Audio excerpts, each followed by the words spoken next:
Bon, on ne vient pas avec une attitude de défi, hein. On ne défie pas un adversaire, mais on vient produire ce dont on est capable de produire sur le terrain.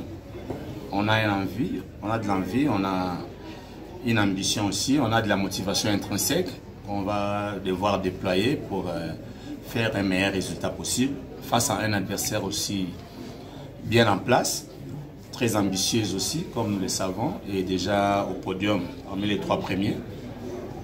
Donc ça montre que mentalement, on fera face à une équipe qui est vraiment au point sur le plan mental. Parce que quand on gagne, quand on est au podium, ils sont plus rassurants.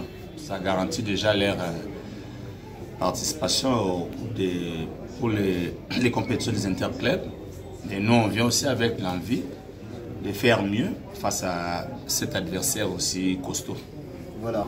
Bon, le discours, c'est comme je l'avais dit dans la conférence de presse de la veille du match de Sanabalende, c'était la motivation intrinsèque.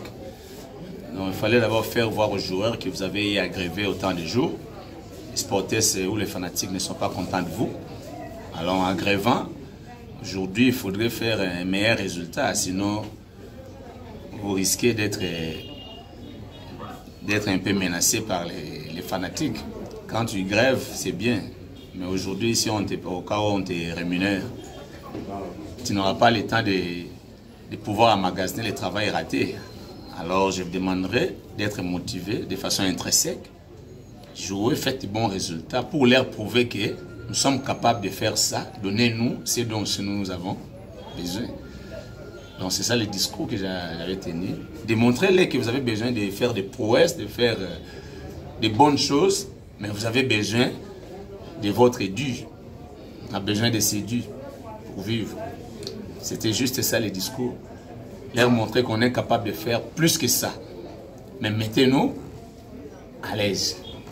Bon, comme vous avez terminé votre phrase, dans la Coupe du Congo, c'est le plan B. Jusque-là, le Popo continue à croire encore à une certaine qualification parmi les 3, parce que le championnat est là. Il y a toujours aussi des surprises désagréables. Hein. Un des 3 équipes qui est au podium peut faire aussi des défaites d'affilée. 3 défaites.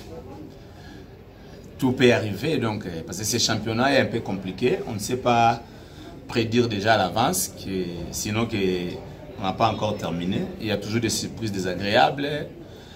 Il y a des résultats des matchs qui surprennent tout le monde.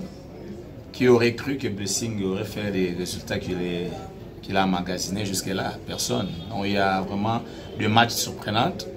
Il y a des résultats qui apparaissent comme surprise. Donc moi je pense que nous continuons à croire, nous continuons à espérer, parce que l'espérance fait vivre. Et nous disons, gérons le reste des matchs et voyons où est-ce qu'on va arriver. Demain, il n'y a pas de favori.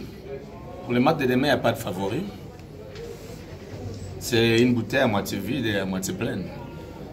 Il n'y a pas de favori. Même moi, je ne dis pas que je vais battre Maniema demain. Rien du tout. Rien du tout. Il n'y a aucun pronostic. Je pense que les chances sont partagées de façon égale. Et c'est après 90 minutes qu'on saura. Nous l'abordons avec envie. Nous sommes chez nous, comme ils nous avaient reçu aussi chez eux. Nous sommes chez nous, nous allons l'aborder avec beaucoup de fair play, de sportivité. Surtout avec l'envie aussi de défendre que ça se joue à domicile. Ça se joue chez nous, donc il faut faire plaisir à nos fanatiques, faire plaisir à tous les choix et faire plaisir aussi à nous-mêmes. C'est une fierté, c'est une valeur. Le meilleur résultat donne tout de la valeur, c'est une fierté pour tous, joueurs, supporters, dirigeants. Donc voilà. Rien du tout, on ne sera pas défensif devant Maniema. Rien du tout, on va faire le jeu.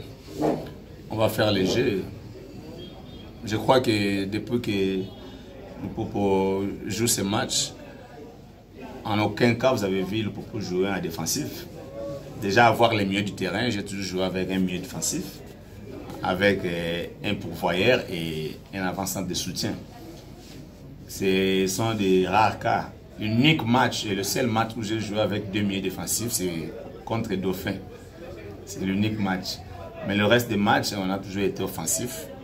On a toujours mis un milieu à vocation offensive parce qu'on veut attaquer, on veut jouer. Ce ne sera pas ça le danger finalement Il n'y aura pas de danger. C'est vrai, ils sont meilleurs aussi, ils sont bons offensivement. à nous aussi, à notre défense aussi, d'être prudents, d'être vigilants, de pouvoir bien maîtriser leurs attaques et pouvoir les mettre un peu en difficulté et en doute. Et pourquoi pas aussi chercher à marquer premier quand on a la possibilité. Alors,